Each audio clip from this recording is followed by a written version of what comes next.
die Schwarmdummheit jetzt irgendwo in Homeoffice und in Zoom-Meetings verlagern. Ja. Ich fühle mich manchmal wie so ein Pastor, der sagt also seit 2000 Jahren, das ist Sünde, hat euch Jesus gesagt. Das Problem ist, dass die KI sich eigentlich nicht rechnet. Also es gibt keinen isolierten Business Case, der sich rechnet, weil ich für eine KI eine sogenannte Foundation brauche. Also einer von den Grundsätzen von Gifford Pinchot ist Work underground as long as you can. Und go to work every day, das ist Nummer 1, as if you would be fired. Hallo und herzlich willkommen zu einer neuen Folge vom Podcast Software Testing. Ich bin Richie, Software Quality Coach, Keynote Speaker und Autor. Und heute habe ich wieder eine Folge von der OOP 2026 in München mit dabei. Bei mir zu Gast war Gunter Dück, dessen Bücher mich schon über viele, viele Jahre begleiten. Und ich mag einfach seine humorvolle, leicht zynische Art, auf die IT- und Softwarewelt zu blicken. Darum freue ich mich, dass er sich bereit erklärt hat, gemeinsam mit mir dieses Interview zu machen, wo es mal nicht so sehr um Software-Testing und Qualität geht, sondern eher um das größere Rad Industriepolitik, Gesellschaft, Unternehmertum. Aber vielleicht auch eine kleine Inspiration, wie wir in unseren Unternehmen selbst wirksamer werden können. Und jetzt viel Spaß bei der Folge.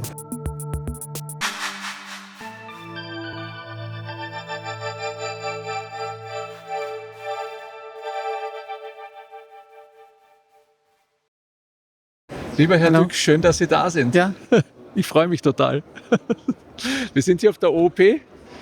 Der dritte Tag. Sie haben gerade gesagt, Sie sind Nein, zum 20. Ich bin gerade gestern angereist. Sie sind gestern Ich habe immer die letzte Rede gehalten. Ja.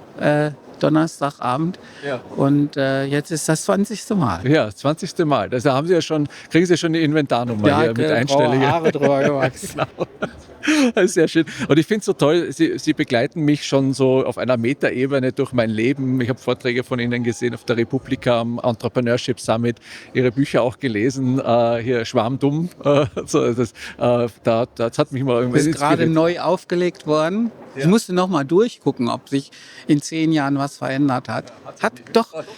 Ich habe gesagt, wenn die Leute mal die Krawatte ablegen und entspannt nachdenken, dann muss man, Krawatte geht nicht mehr. Das ist ja nicht mehr, da muss man die weißen Sneakers ausziehen oder so. Ja, also, aber es sind ganz wenige. Einmal habe ich geschrieben, so, man erkennt gute Mitarbeiter an der Höhe der Telefonrechnung. Ja. Also es gibt auch Schwätzer, aber die Leute, die was tun und aktiv sind und hinterher telefonieren, die kann man natürlich an der Telefonrechnung erkennen, aber das gibt es nicht mehr, Telefon. Ja, genau.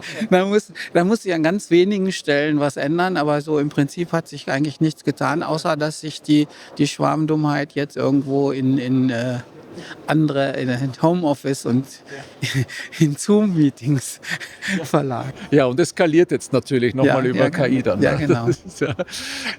Ich habe mal so den Abstract durchgelesen, der jetzt hier auch im Programm steht. Und da steht so schön drinnen, ja, wir rufen hier nach Digitalisierung bei uns in Deutschland und wir wollen Start-up sein und dann tut sich nichts.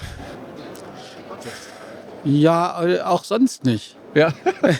Nein, das liegt daran, dass man immer, dass die Companies so stark durchprozessiert sind, was früher mal en vogue war, also dass sie heute handlungsunfähig werden. Also das ist auch nicht irgendwie Bösartigkeit von irgendeinem isolierten Menschen. Ich kann die Schuld jetzt nicht zuweisen, was die Sache aber gefährlicher macht, weil das System irgendwie jetzt seltsam ist. Ja? Also früher...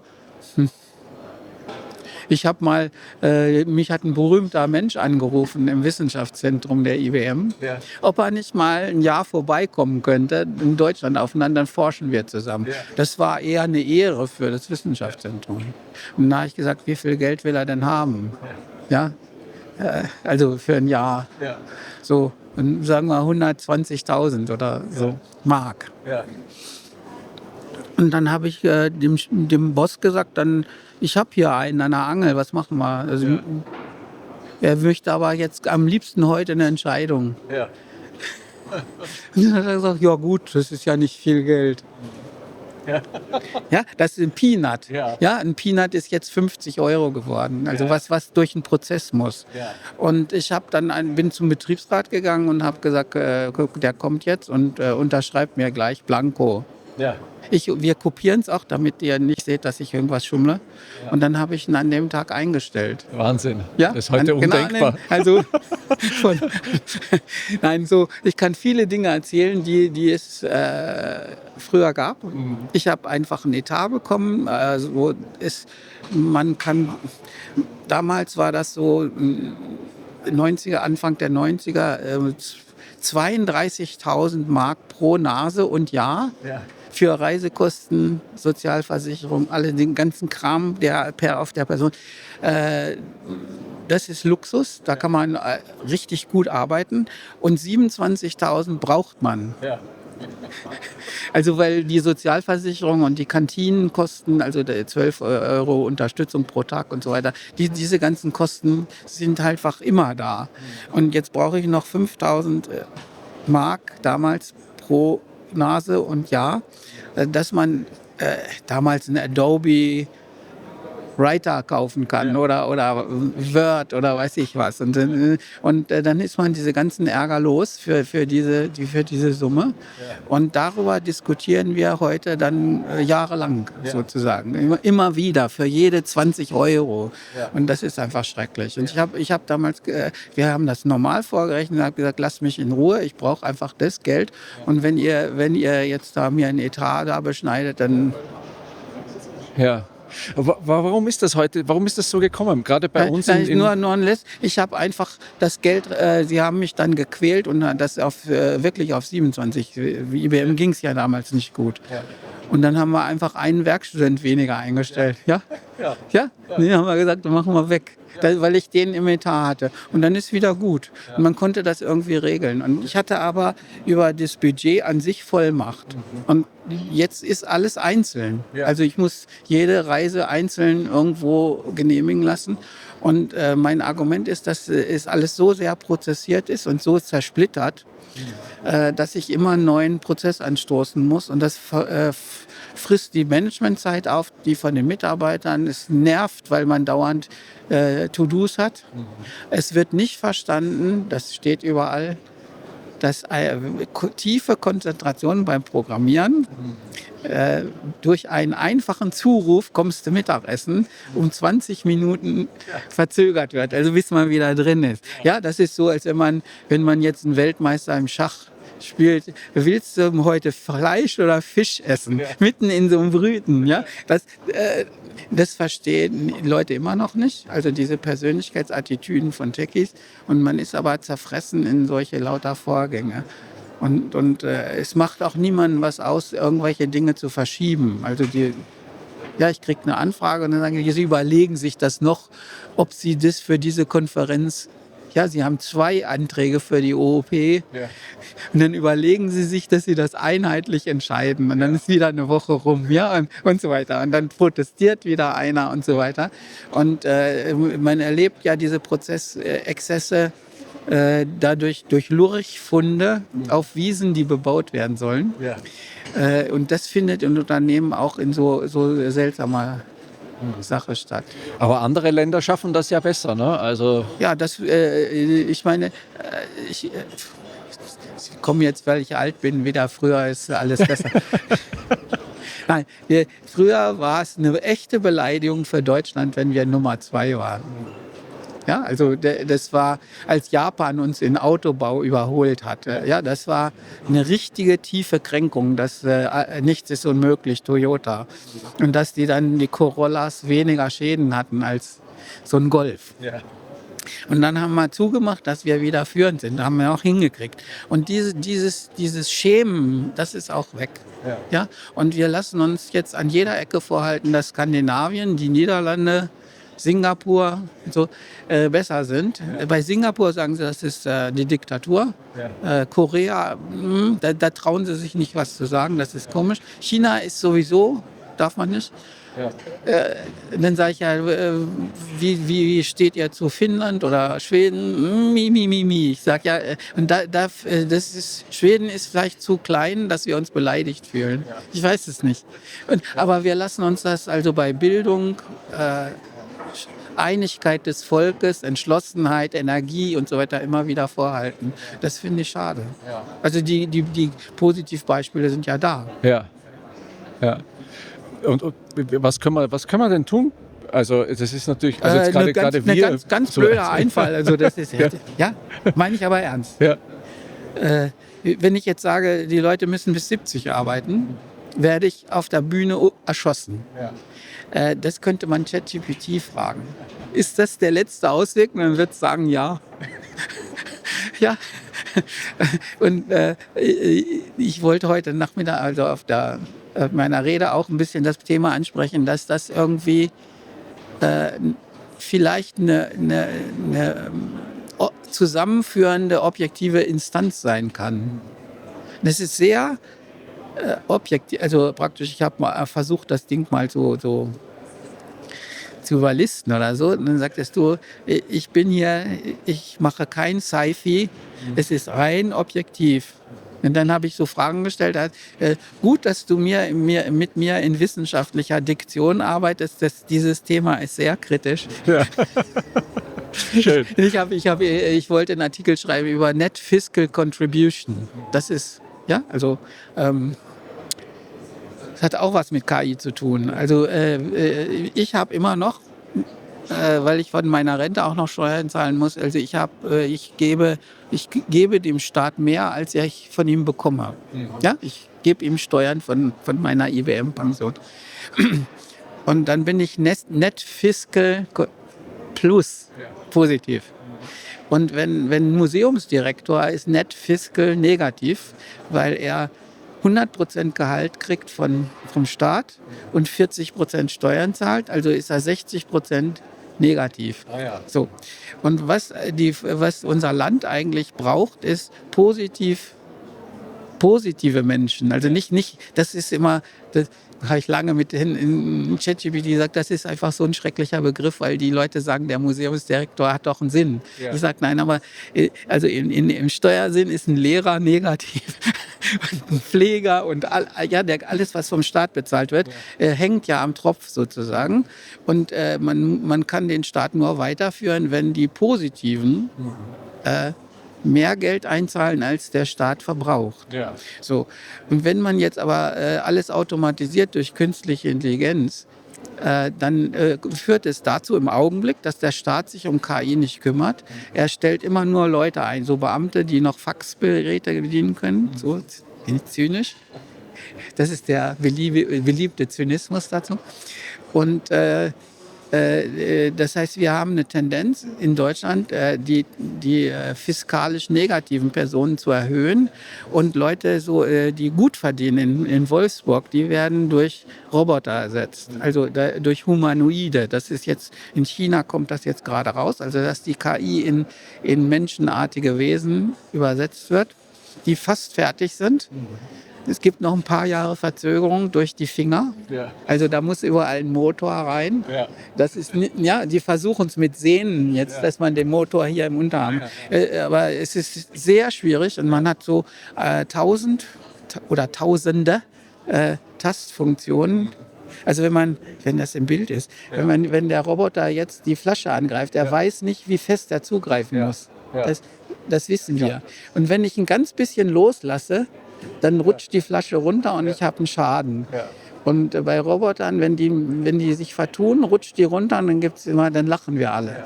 Und das Problem ist, wir wissen genau, wie wir das anfassen müssen, mit welcher, und auch was es ist. Wir wissen, das ist Glas oder das ist Plastik. Ja. Und das ist noch eine Schwierigkeit. Aber im Grunde kann man, und wenn das fertig ist, also wenn man die Hand hat jetzt gerade der Elon Musk hat da angegeben mit seinem Optimus-Roboter weil er muss ja angeben, weil die Geschäftsergebnisse bei den Autos so schlecht sind. Und da hat er auch gesagt, oh boy, so ungefähr, die Hand. Ja. Und im Grunde würde sich ein ganz eigener Konzern, so ein Großkonzern lohnen für die Hand, nur die Hand.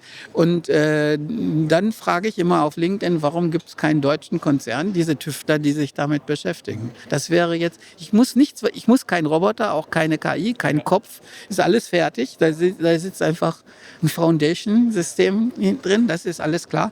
Und warum gibt es hier keinen Spezialisten dafür? Was macht ihr da? Und dann kriege ich immer so, KI ist menschenfeindliche Technologie und so. Insbesondere die Roboter. Ich sage, man kann Roboter bauen oder Fabriken bauen, die Roboter bauen und alles Mögliche. Und das ist alles Maschinenbau. Und ihr sagt immer, ihr könnt das am besten in Deutschland. Und warum macht ihr das nicht? Und dann immer, komm, lasst das. Und wir wollen das nicht. Ja? Ich habe jetzt gerade rausgekriegt, ich hab gesurft wegen Lilium mit die Flugtaxis, warum die pleite gegangen sind. Ein Argument, das ist nicht das Entscheidende gewesen, aber ein Argument, warum man die Bürgschaft nicht verlängert hat, ist von der SPD und den Grünen gewesen. Die haben gesagt, es ist sinnlos oder sie finden es nicht gut, Technologien zu bauen, die nur Reiche benutzen. Also. Da habe ich gedacht, was sagen wir denn dazu Porsche? Ja. Oder sie bauen Luxusautos von Mercedes nur für China. Dann fragt man sich, wir sind doch ein Exportland. Das heißt, wir können doch nicht davon ausgehen, dass unbedingt wir hier fliegende Autos haben. Das ist sowieso verboten. Ja. Aber in Arabien oder Australien, bei den Entfernungen ist das gut. Und wir sind ein Exportland. Und wir müssen doch an die Kunden denken und nicht an uns. Und so weiter. Und das sind so die Diskussionen, die ich gerade führe. Sie haben jetzt gesagt ja auch, dass wir ja da schon so ein bisschen mit unseren ganzen Prozessen im Stillstand sind, auch in den Unternehmen. Haben wir denn in deutschen Unternehmen, ich als Richard Seidel in einem Unternehmen Mitarbeiter irgendwo, habe ich da eine Chance, was zu bewegen? Man muss es einfach ich habe ein paar Mal eine gelbe Karte gekriegt. Ja? Es gibt einen eisernen, das kann man bei Gifford Pinchot 3, römisch Pinchot mit OT, wie P-I-N, Pinch. Zudem bin ich damals von IBM beschickt worden, um Innovation zu lernen. Und der hat uns den Kopf umgedreht. Es gibt ein ganz altes Buch, das heißt Intrapreneuring, nicht Entrepreneur, Intra mit I. Und was man da machen muss. Und da, auf seiner Webseite, also wenn man das Buch noch kriegt, also das ist von 84, so in alten, komischen Papier. Das bringt. Ja.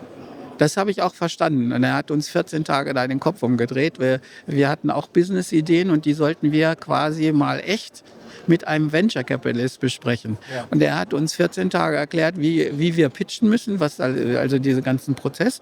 Und dann kam ein Venture Capitalist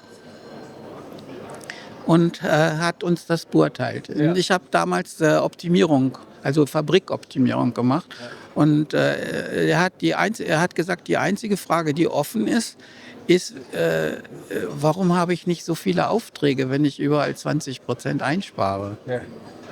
Was ich behauptet habe. Ja. Und was auch, wir hatten schon ein paar Millionen Umsatz damals in den 90er Jahren. Gesagt, komm, ich gebe dir frei, ich würde dir auch vielleicht so erstmal so ein Startkapital für ein paar Monate geben, aber irgendwie ist das komisch. Und dann sind wir zum Flughafen. Ich war trotzdem stolz, er hat den Rest völlig niedergemacht. Und dann ist er am Flughafen vorbeigekommen und da ist er gerade Liefer vorbei. Ja. Ich muss zum Flug. Pass auf, ich konnte nicht schlafen. Es war eine wichtige Frage, was bei dir schief ist. Und ich weiß es. Ich habe die Antwort. Die Antwort ist, der Hauptkunde sagt, do nothing. Ja. Der will das einfach nicht. Und das ist genau wieder dasselbe Problem mit der KI. Die Leute wollen nicht für die Optimierung relativ große Sprünge machen.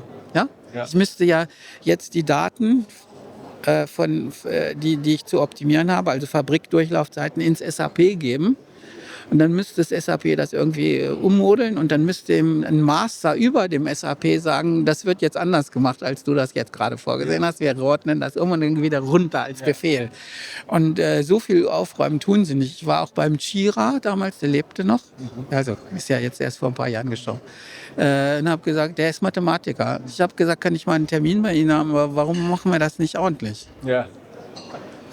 Sagt er, ich verstehe, was Sie meinen, aber so weit sind wir noch nicht. Ja, und wir sind heute in gewisser Weise immer noch nicht hier.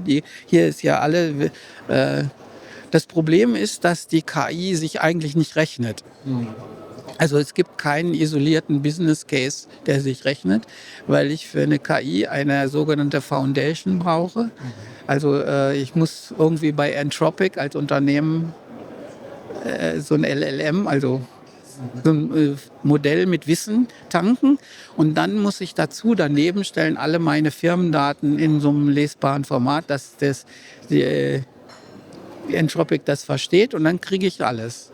Und das muss man aber vorher machen und das kostet sehr viel Geld. Und das ist aber immer dasselbe, also seit 30, 40 Jahren, dass diese Dateninseln verschwinden müssen. Und die Leute hören sich das ungerührt an seit 30 Jahren und machen aber nicht. Ja? Und es wird immer wieder draufgefropft. Und praktisch was die Gefahr ist, dass man jetzt oben drüber wieder eine Schicht drauf macht mit KI, die lohnt sich nicht. Genau. Ja, und macht dann wieder neue, komplizierte Prozesse. Das soll man einfach lassen. Den braucht man einfach. Das ist so, ich meine, wenn die Bahn zum Beispiel alle Strecken modernisiert, davon hat sie nichts. Die Bahn fährt vorher und nachher. Ja, also hoffentlich vorher. Also jetzt, ja. Nein, so eine reine, wenn ein Mensch normalerweise sein Badezimmer neu macht, weil das irgendwie 30 Jahre alt geworden ist, dann hat er davon nichts. Es rechnet sich kein Business Case. Man kann sich einreden, dass es schöner aussieht, aber im Grunde, so duscht immer noch.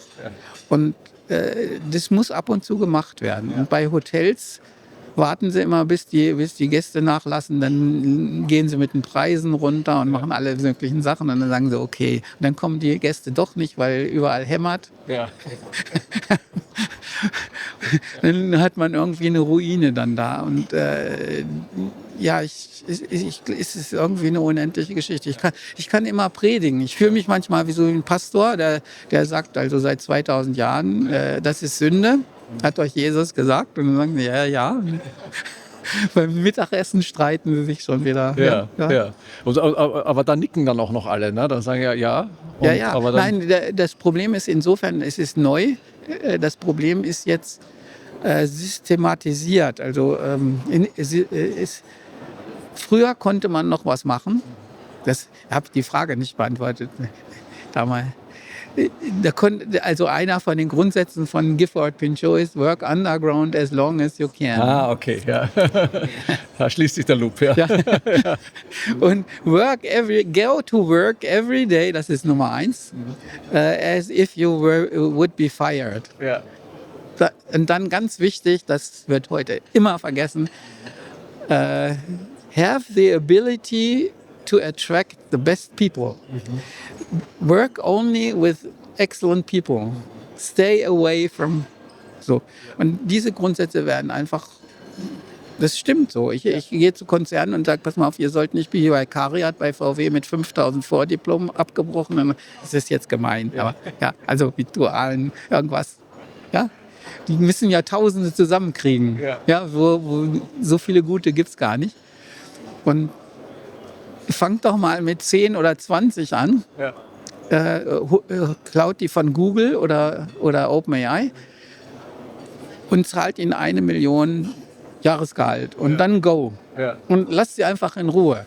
OpenAI hat das gemacht oder Microsoft hat die hier eingestellt und hat gesagt, sie können Geld verbrennen, wie sie wollen. Also sie haben gar keinen Etat gekriegt. Die haben gesagt, mach.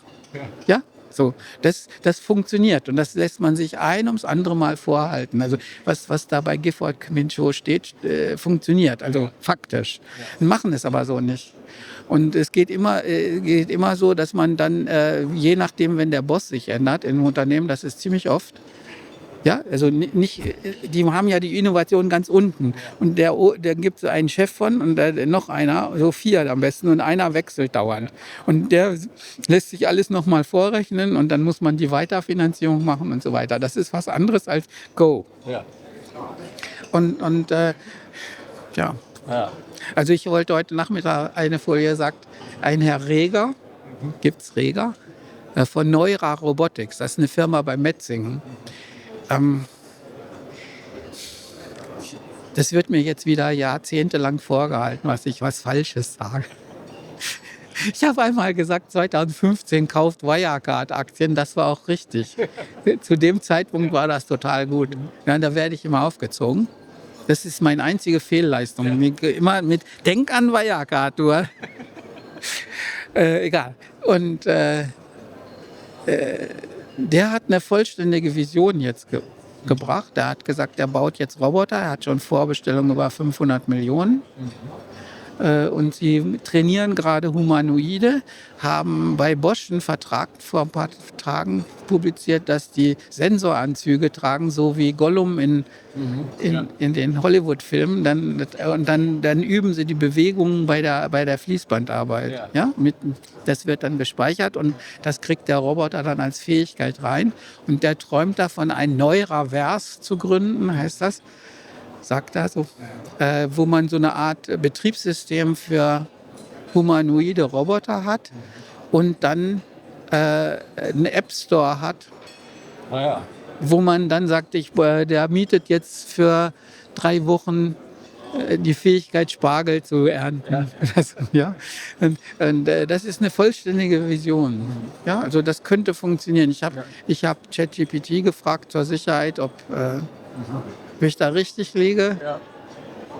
ChatGPT sagt, du, das ist gefährlich, weil er Roboter baut und das Betriebssystem. Das ist vielleicht nicht so eine gute Idee, weil es besser ist, nur das Betriebssystem zu bauen oder nur Roboter, weil wenn man beides macht, sind die Leute misstrauisch, dass man eigentlich mit dem Webstore nur die eigenen Roboter verkaufen will und dann ist man nicht mehr neutral. Ja. Und deswegen meint ChatGPT, das wird dann schon Nvidia machen. Ah, okay. Ja, ja. So. Na gut, das ja, aber sagen wir mal,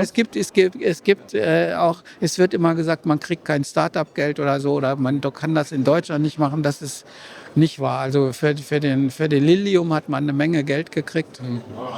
Ja. Aber für Reiche.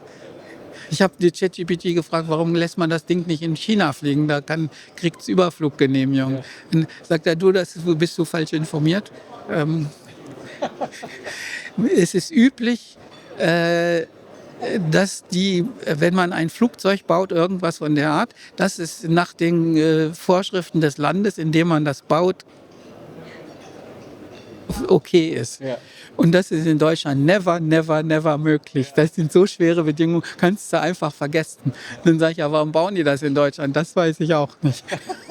Und so weiter. Nein, und das sind so, man muss sich irgendwie mal über diese Metafragen ein bisschen Gedanken machen. Das geschieht irgendwie nicht und man muss irgendwie auch mal so wie Draghi, glaube ich, whatever it takes. Ja? Wir machen das jetzt. Genau. Und heute stand in der Zeitung, dass Mercedes, der Stern, sinkt. Ja? Sie haben nur 5 Milliarden Gewinn gemacht. Ja? Sie können immer noch die Dividenden ausfallen und immer noch, also auch jetzt in dieser Mistphase, sie hatten vor ein paar Jahren 20 Milliarden Gewinn und da hätten sie alle Welt irgendwas bauen können. So viel verbrennen die gar nicht. Ja? Und dann fragt man sich, warum machen die das nicht? Oder VW steckt 20 Milliarden Strafzahlungen wegen der Dieselproblematik weg. Ja? Aber für so einmal so All-in kriegen es nicht hin.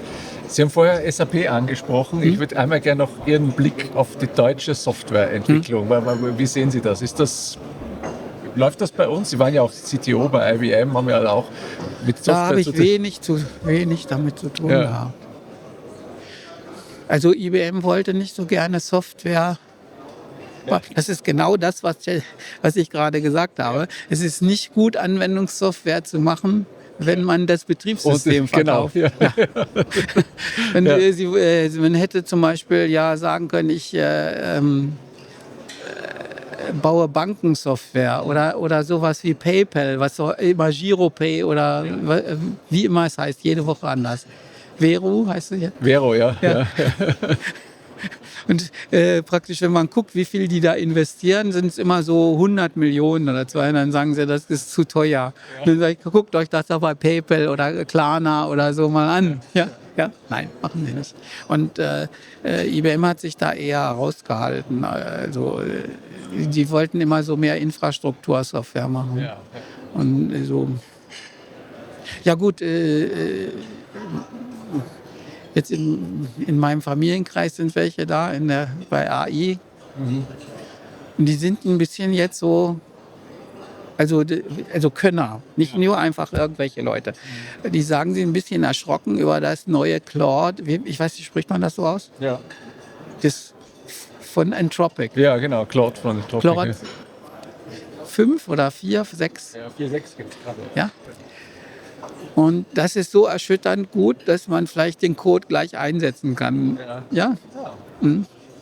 Es hat ja auch jetzt bei Agenten von Anthropic Fälle gegeben, wo sie Sicherheitslücken Also was sehr spannend ist auch, dass sie Teams von Agenten arbeiten lassen. Also praktisch, ich nehme einfach die Bank und einer ist Kreditsachbearbeiter, einer die Kasse und so. Also die Leute, die da sitzen, die ersetze ich dann 1:1 durch Agenten und lasse sie zusammenarbeiten und mal irgendwas machen. Und da scheint irgendwie dran angekommen zu sein, dass dann Sicherheitslücken sind, was man lange nicht gesehen hat, weil das mit Menschen gemacht wird. Ja, stimmt. Ja. Und da gibt es immer jetzt neue Entwicklungen und die sagen, so ein bisschen erschreckend ist das schon, dass man sagt, bau mir einen Code für so ein System, das Input ist das, Output ist das soll es machen, sicher sein, nachhaltig, weiß ich was, guckt drauf. Und dann baut es das in ein paar Tagen oder ein paar Stunden und dann lässt man es einfach online und es funktioniert. Und das ist dann Code, den niemand gesehen hat. Ja. Nie. Ja? Angeblich sagen sie, der ist, das weiß ich nicht, ich habe nur 1-2 Mal Versuche gemacht mit Code,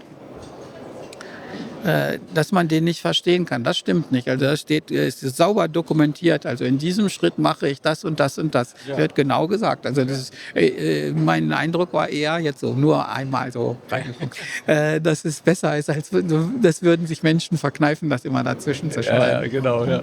Also so viel weiß ich davon nicht. Ja. Sie sind ja auch schriftstellerisch tätig, ganz viel, haben ja viele Bücher schon gebracht. Worauf können wir uns denn freuen? Was ist denn gerade so im Werden? Oder haben Sie gerade... Ja, wie gesagt, also ich tippe, dass die jetzt relativ schnell sowas wie Humanoide kommen. Muss ich dauernd jetzt Podcast dazu geben? Ja. Und immer, warum nicht so fahrende Menschen, so wie die Roboter da in Star Wars? Ja. Sag ich ja, der Punkt ist ja, dass man nur einen einzigen Menschen nachprogrammieren. Also wenn der sich normal benimmt, dann kann ich einfach sagen, guck dir hier mal um, wie man eine Konferenz organisiert und dann machst du das nächstes Mal selber. Ja? Und man muss dann quasi, das Lernen ist viel schneller, weil man ja einen Menschen gebaut hat, der so wie wir ist. Dafür hat man die Daten, wie sich Menschen benehmen. Für Maschinen jetzt, die man speziell baut, müsste ich alles neu extra bauen für Spargelstechen. Und das dann auch programmieren und bauen, das ist sehr schwierig. Ja? Und so macht man einfach einen Menschen als Punkt. Und ja, das kommt demnächst. Ja. Und was mich ein bisschen traurig macht, das ist halt jetzt so eine Stimmung hier, dass die Chinesen weit voraus sind. Ja? Und deswegen meinte ich, warum baut nicht einer hier in der Hand? Ja? Und da hat in Davos einer, ich weiß nicht mehr genau von welcher der Firmen, ich glaube Hesai, die machen LiDARs, diese Radardinger auf Autos.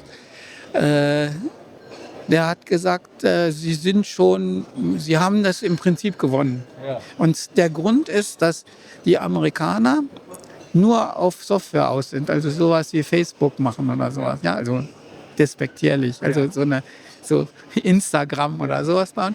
Und das ist was mit Software und dann kriegt man viel Geld. Und bei Robotern muss man die einzelnen Teile alle zusammenbauen und die Sensoren, die Aktoren und so weiter, alles muss man haben. Und das verlangt eine Zuliefererindustrie, so vergleichbar wie mit der Automobilindustrie. Also, dass man Vergaser und Zündkerzen und so alles kriegt. Und das haben sie schon. Ja. Und sie haben die Stärke, dass sie gemeinsam handeln und das konzertiert hochfahren mit allen Schikanen. Und sie sind jetzt auch dabei, Chips zu entwickeln, die dann Nvidia ablösen. Ich sag nur, kriege ich immer Hate im Internet. Xpeng, also die Autofirma, wenn man die kennt, weiß nicht. Xpeng macht auch Roboter. Das sind die mit dem Catwalk, mit dem Weißen auf der Bild-Zeitung. Der ist neulich hingefallen. Und Xiaomi. Xiaomi hat eine komplette Version, das müssten wir hier auch mal machen. Also die Vision ist Smartphone, das bauen sie sowieso. Alle Hausgeräte, Fernseher, alles bauen sie sowieso. Klimaanlagen und Autos bauen sie auch. Und da machen sie jetzt eine Infrastruktur für alles gleichzeitig und bauen jetzt auch die Chips selber. Also sie haben gesagt, sie bauen Chips selber. Also entwickeln sie. Gebaut wird es in Taiwan. Und da haben sie irgendwie 1,5 Jahre gebraucht. Und die Chips sind nicht irgendwie Fantasie, sondern die sind jetzt in den High-End-Phones von Xiaomi drin, Nummer 16 oder so. Ja? Sind sie schon drin. Also nicht irgendwie, wir haben einen Meilenstein erreicht. Und das finde ich gefährlich. Also, dass man sagt, so in 1-2 Jahren, wir machen das. Dasselbe hat Xpeng auch gemacht. Die haben jetzt auch so einen Chip entwickelt gegen Qualcomm, gegen die üblichen, die man so aus Amerika kauft.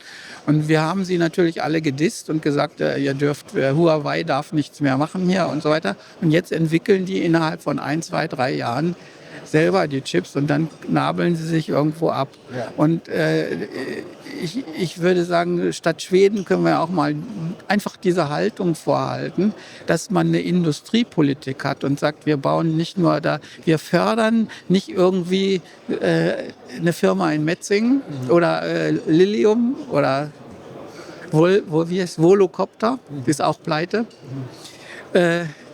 hat auch keine Genehmigung bekommen. Sondern wir fördern das Zusammenwachsen einer gesamten Infrastruktur. Und das muss man einfach mal machen. Und ja, das hat er ja in Davos gesagt, dass sie das so gemacht haben. Das kann man sich doch mal irgendwo angucken. Und das ist auch gar nicht so schwer umzusetzen. Der Staat muss nur sagen, wir fördern den Aufbau so einer ganzen Industrie mit allen Schikanen und gucken, dass wir das machen. Und dann muss der Staat auch sagen, ich erlaube jetzt irgendwo eine Überfluggenehmigung, wenigstens von Rostock nach Stettin oder so. Ja? Irgendwie, dass man, ja? Es geht ja darum, dass man Sonderinnovationszonen hat, wie Shenzhen in China. Und da wird das mit den Fluggenehmigungen einfach so entschieden. Ja, also praktisch, die haben 1000 Flugrouten bis 120 Meter Höhe freigegeben. Die sind alle definiert. Und jetzt können die alle da üben. Und es geht hauptsächlich darum, 20 Minuten mit einem Flugauto von Hongkong nach Shenzhen oder Guangzhou. Und so, wie das ausspricht. Das ist die Stadt neben Shenzhen hat jetzt wohl 20 Millionen oder 15 Millionen Einwohner, die andere daneben 10. Ja. In Hongkong sind ganz eng zusammen und da fliegen jetzt die Manager hin und her. Ja. Und zum Beispiel haben die arabischen in Dubai, die Vereinigten Emirate, die haben bei einer Flugshow von selbstfahrenden fliegenden Autos. Also da geht das Dach hoch, wie beim Campingbus. Ja. Zum Stehen geht das Dach hoch und dann kommen 4 Drohnenflügel raus und dann fliegt es. Ja. Nicht so viel. Ja. Also es hat so eine halbe Stunde, kann es fliegen. Ja. Mehr, da ist ja nicht so gedacht, also man fährt ja. Und in Arabien verkauft sich das blendend. Also sie haben auf der Stelle eine Jahresproduktion verkauft. Wir haben nur eine Flugschau gemacht. Ja. Und diese Sache, also dass wir dass wenn man Industriepolitik macht, dann ist es schon viel wert, wenn man sowas wie Fluggenehmigungen, Industrieprobierzonen und so weiter macht. Ja, ich habe das schon lange vorgeschlagen. Ich will nicht mal sagen, ich habe das lange schon gesagt. Ja, ich war bei Kurorten am Vortrag gehalten, Bad Mergentheim oder Bad Füssing. Ja. Ich habe gesagt, Bad Füssing ist ideal. Da ist ist das der Inn? Da ist am Fluss die österreichische Grenze. Und die sind so in so einer Bucht drin. Ja. Und das Problem ist, dass die Quellen, die Heilquellen von Bad Füssing irgendwie 2 Kilometer außerhalb des Ortes sind. Ja. Da muss man in diese Bäder rein. Ja. Ein Fahrrad oder ja. Und dann wohnen die aber in Fremdenzimmern im Ort. So, und dann kann man doch einfach sagen, das ist eine Sonderzone, die sperren wir ab. Ja. Draußen waren wir Park-and-Ride-Parkplätze und da darf niemand mit dem Auto rein. Und innen drin sind nur selbstfahrende Autos. So. Und ich würde mal tippen, wenn das einigermaßen funktioniert, kann man das in Husum auch machen. Ja. Ja, also ich codiere die Strandkörbe Geo und sage also, fahre mich vom Hotel. Ja, dann könnte man den Tourismus ins Land ziehen. Ja. Ich muss nicht mehr genau am Strand wohnen, das ist völlig egal. Ja. Kann einfach 10 Kilometer draußen auch ein Fremdenzimmer nehmen. Und dann rufe ich so, komm, bring mich hin und hol mich versandet wieder zurück. Ja, so fertig. Und da haben sogar damals, als ich das propagiert habe, ich weiß die Namen nicht mehr, die stehen immer im Internet. Ja. Die 2 Gemeinden haben gesagt, sie würden sich freiwillig für so ein Projekt melden. Ja, das Interesse ist da. Und da fehlt Industriepolitik und die verwechseln das mit Förderung. Das heißt, sie haben jetzt wieder 18 Milliarden freigegeben und dann wissen sie aber nicht wofür. Das ist hier. Ja. Industriepolitik weiß das wofür. Und dann werden Förderprogramme ausgeschrieben, dann machen sie ein Jahr rum, was sie eigentlich fördern wollen und dann, sie können eigentlich nicht sagen für Robotik, das ist zu, wieder nur menschenfeindlich und so, dann gibt es wieder diese Diskussion, dann schreiben sie es sehr breit aus und dann verästelt das und dann kriegt irgendwer dann 1 Million Zuschuss für sein Unternehmen. Ja. Ich habe mich auch bei Startups beteiligt, da kriegt man von der BAFO einen Investzuschuss. Ja. Hoffentlich schießen die jetzt nicht auf mich. Nein, ich muss einfach nur sagen, ich gehöre in das Förderraster, also meine Company, an der ich mich beteilige, gehört zu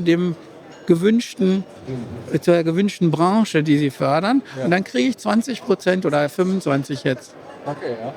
Und niemand fragt, ob ich gut bin. Ja. Niemand will einen Business Case sehen. Oder einfach so. Und dann schreiben sie in der Zeitung, sie haben mit einem Euro Förderkapital 5 oder 4, je nach Prozentsatz, Millionen Innovationsinitiative abgeschlossen. Es ist aber nur so, dass man das Geld einfach mitnimmt. Ja. Und dann diese 18 Milliarden sind wieder irgendwie, dann hätten wir lieber einen neuen Bahnhof oder irgendwie was bauen können. Ja, das stimmt, ja. Sehr spannende Einblicke, Herr Dück. Es ist echt, ich könnte jetzt noch stundenlang zuhören. Ja, das dürfen wir nicht. Das kommt ja dann noch der Vortrag auch noch. Ja, genau. Nee, der ist erst nachher. Aber ich danke Ihnen sehr, dass Sie hier waren und mal so Ihren Blick da reingegeben haben. Das finde ich immer sehr erfrischend und ein bisschen provokativ. Das ist auch gut und das brauchen wir auch, dass da jemand auch mal in die Wunde den Finger reinhält. Ja, es wäre so einfach. Ja. Was? Nein, Industriepolitik ist auch nicht so schwer. Ich kann einfach sagen, diese Branche wollen wir jetzt und los. Ja, vielleicht kommen wir da mal hin. Wir werden es beobachten. Ich danke Ihnen sehr, dass Sie hier waren. Ich wünsche Ihnen noch eine schöne Konferenz und einen tollen Abschluss heute mit Ihrer Rede hier. Ja, und dann eine gute Heimreise. Ja, alles klar. Dankeschön.